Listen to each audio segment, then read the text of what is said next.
Narasapuram MP Raghuramakrishnaraju గారికి seat రాకుండా ఆపాను, అతను పార్లమెంటుకు పోకుండా నిలువరించాను అని సైకో ఆనందం పొందుతున్నటువంటి జగన్మోహన్ రెడ్డికి ఊహించినటువంటి షాక్ లాంటి వార్త. రఘురామకృష్ణరాజు గారు ఎక్కడి నుంచి పోటీ చేయబోతున్నారు, ఏంటా కథ, జగన్మోహన్ రెడ్డికి షాక్ తగిలే విధంగా ఇటువంటి నిర్ణయం ఎందుకు జరిగింది, అసలు ఏం జరిగింది ఈ విషయంలో అనేది ఈ వీడియోలో వివరించిపోయే ముందుగా ఇప్పటివరకు మన ఛానల్ సబ్స్క్రైబ్ చేయని వాళ్ళు ఖచ్చితంగా సబ్స్క్రైబ్ చేయండి, మరో 10 మందితో చేయించండి. ఇక విషయానికి వస్తే మన ఎంపీ రఘురామకృష్ణరాజు గారు రంకుమొగుల్లా తగులుకొని జగన్మోహన్ రెడ్డికి నిత్యం రక్త కన్నీరు చూపిస్తున్నటువంటి విషయం మనందరికీ తెలుసు. అందుకే జగన్మోహన్ రెడ్డికి అయితే డైజెస్ట్ అవ్వలేదు. పైగా జగన్మోహన్ రెడ్డి తప్పుల్ని, అవినీతిని, అరాచకాన్ని ఆ పార్టీలోనే ఉండి, ఎందుకంటే జగన్ అనేటోడు పెద్ద వీరుడు, చూరుడు, గీరుడు, తొక్క తోటకూర ఆవకాయ అంటారు కదా, ఈ బొచ్చుగాడు రఘురామకృష్ణరాజు గారు రోజు నిత్యం జగన్మోహన్ రెడ్డిని తూర్పాడబట్టినా సరే ఆ పార్టీ నుంచి కనీసం సస్పెండ్ చేయలేనటువంటి చెత్తగాని వాడు. పైగా రఘురామకృష్ణరాజు గారిని డిస్క్వాలిఫై చేపిస్తానంటూ ప్రత్యేక విమానాల్లో మనుషులను పంపించినటువంటి పనికిమాలినోడు ఏమీ పీకలేక ఏమీ చేయలేక చివరికి తన బానిసల ద్వారా తన 100 కోట్ల డబ్బు వెదజల్లి రఘురామకృష్ణరాజు గారికి సీటు రాకుండా ప్రయత్నాలు చేసినటువంటి నీచత్వం మనందరికీ తెలుసు. అయితే రఘురామకృష్ణరాజు గారు కూటమిలో ఏ పార్టీ నుంచి అయినా సరే నరసాపురం ఎంపీగానే పోటీ చేస్తానని చెప్పడం జరిగింది. అయితే ఆ నరసాపురానికి భారతీయ జనతా పార్టీ శ్రీనివాస వర్మ గారిని ఎంపీ అభ్యర్థిగా ప్రకటించడం జరిగింది.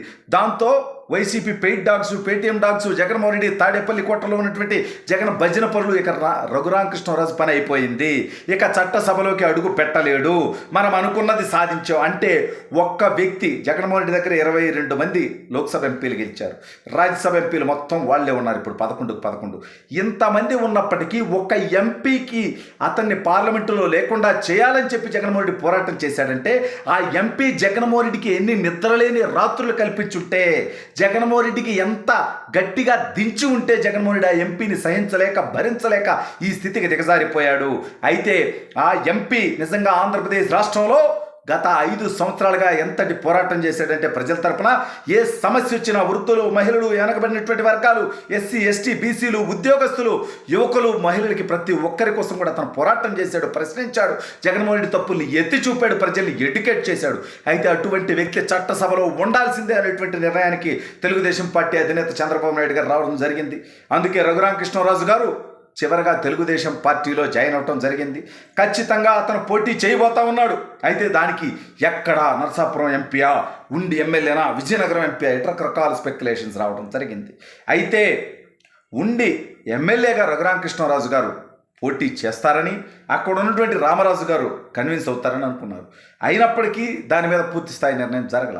అయితే మరోవైపు భారతీయ జనతా పార్టీ అభ్యర్థి శ్రీనివాస వర్మ గారు ఉండి ఎమ్మెల్యేగా పోటీ చేస్తారని, రఘురామకృష్ణరాజు గారికి నరసాపురం ఎంపీ స్థానాన్ని తెలుగుదేశం పార్టీ కోటాలో పోటీ చేయడం జరుగుతుందని, ఎందుకంటే మరోవైపు కడప పార్లమెంట్ అభ్యర్థిగా భూపేష్ రెడ్డి గారు ఉంటే జమ్మలమడుగు అభ్యర్థిగా ఆదినారెడ్డి గారు ఉన్నారు. ఆ ఆదినారెడ్డి గారు నేను ఎంపీగా వెళ్తాను, భూపేష్ ఎమ్మెల్యేగా వస్తే బాగుంటుందనేటువంటి అభిప్రాయం చెప్పడం జరిగింది. అంటే భారతీయ జనతా పార్టీ ఇక్కడ ఎంపీ సీటు వదులుకొని నరసాపురం కడప ఎంపీ సీటు ఆదినారెడ్డి కోసం తీసుకుంటే, అదేవిధంగా తెలుగుదేశం పార్టీ జమ్మలమడుగు సీటు భూపేష్ రెడ్డి గారి కోసం తీసుకొని ఉండి సీటు శ్రీనివాస వర్మ గారి కోసం ఇస్తే ఈ మార్పులు జరిగితే నరసాపురం ఎంపీగా వస్తారు రఘురామకృష్ణరాజు గారు అనేటువంటి వార్తలు వైఎస్ఆర్ కాంగ్రెస్ పార్టీలో ఒక్కడికి కూడా నిద్ర పట్టల. అదేవిధంగా విజయనగరం ఎంపీగా అయినా వెళ్తారు అనేటువంటి వార్తలు కొన్ని రోజులు వచ్చాయి. అయితే మొత్తానికి తెలుగుదేశం పార్టీ అక్కడ అభ్యర్థిని ప్రకటించడం జరిగింది. ఇప్పుడు రఘురామకృష్ణరాజు గారు చట్టసభకి వెళ్ళడం ఖాయం, పోటీ చేయడం ఖాయం. అది నరసాపురం ఎంపీగా పోటీ చేస్తారా, మరి భారతీయ జనతా పార్టీ తన ఎంపీగా ప్రకటించినటువంటి అభ్యర్థిని విత్డ్రా చేసుకోమంటుందా? ఎందుకంటే అనపర్తి ఏదైతే భారతీయ జనతా పార్టీ పోటీ చేస్తుందో అక్కడి నుంచి కూడా భారతీయ జనతా పార్టీ వెనక్కి వెళ్ళి అక్కడ తెలుగుదేశం పార్టీ అభ్యర్థిగా నల్లమెల్లి రామకృష్ణారెడ్డి గారు పోటీ చేస్తారనేటువంటి వార్తలు వస్తూ ఉన్నాయి. ఈ నేపథ్యంలో జగన్మోహన్ రెడ్డికి మింగుడు పడనటువంటి విధంగా వ్యూహాత్మకంగా అసలు రఘురామకృష్ణరాజు అనేటువంటి వ్యక్తి చట్టసభలో ఉండకూడదు అనుకున్నాడు. సరే, ఇప్పుడు పార్లమెంట్కి వెళ్ళలేదు అనుకుందాం, ఫర్ సపోజ్ అసెంబ్లీకే వచ్చాడు అనుకుందాం, ఉండి అసెంబ్లీకి. అప్పుడు జగన్మోహన్ రెడ్డి పరిస్థితి ఏంది చూసి తట్టుకోగలడా? అసెంబ్లీలో అతను తుత్తరు తీరుస్తుంటే, అతను ప్రశ్నిస్తుంటే జగన్మోహన్ రెడ్డి ప్రతిపక్ష స్థానంలో కూర్చొని అసలు రఘురామకృష్ణరాజు గారిని ఎదుర్కోగలిగినటువంటి స్థితిలో ఉంటాడా? అందుకే జగన్మోహన్ రెడ్డి కూడా ఇప్పుడు వెనకడిగేసి మాత్రం ఉండి అసెంబ్లీ నుంచి పోటీ చేస్తే నా పరిస్థితి ఏమైపోద్ది అనేటువంటి టెన్షన్తో, ఆందోళనతో, భయంతో ఓకే ఎంపీగా పోయినా ఓకే అనేటువంటి విధంగా ఇవాళ జగన్మోహన్ రెడ్డి మనసు మార్చుకున్నట్టుగా తెలుస్తూ ఉంది.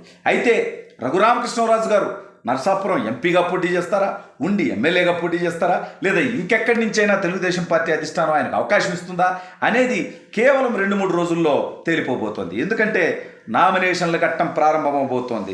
నామినేషన్ల ఘట్టం ప్రారంభమైపోయిన తర్వాత ఖచ్చితంగా రఘురామకృష్ణరాజు గారు ఎక్కడి నుంచి పోటీ చేసేది తెలుస్తుంది. అయితే అసెంబ్లీకి అంటూ వస్తే రఘురామకృష్ణరాజు గారు జగన్మోహన్ రెడ్డి తొత్తర తీరుస్తాడు అసెంబ్లీలో నేరుగా. ఒకవేళ పార్లమెంటుకు వెళితే ఒక ముఖ్యమంత్రిగా ఉండి 22 మంది లోక్సభ 11 మంది రాజ్యసభ సభ్యులు ఉన్నటువంటి పార్టీ అధ్యక్షుడిని గెలిచి నిలిచి అతను అనుకున్న విధంగా లోక్సభ సభ్యుడిగా వెళ్ళడం అంటే జగన్మోహన్ రెడ్డికి అది ఘోర ఓటమితో సమానం. ఇవన్నీ తెలిసినటువంటి జగన్మోహన్ రెడ్డి ఎట్టి పరిస్థితుల్లో ఆయన ఆపాలనేటువంటి ప్రయత్నం చేసినా చంద్రబాబు నాయుడు గారు రఘురామకృష్ణరాజు గారు ప్రజా గొంతుకగా నిలిచారు, ప్రజల కోసం పోరాడాడు. కాబట్టి అటువంటి వ్యక్తికి ఖచ్చితంగా ఏదో ఒక రకంగా అవకాశం ఇవ్వాలనేటువంటి ఆలోచనతో తీవ్రంగా చంద్రబాబు నాయుడు గారు ప్రయత్నం చేస్తున్నటువంటి నేపథ్యంలో రఘురామకృష్ణరాజు గారు ఎక్కడ పోటీ చేస్తాడనేది 2-3 రోజుల్లో తేలిపోతుంది.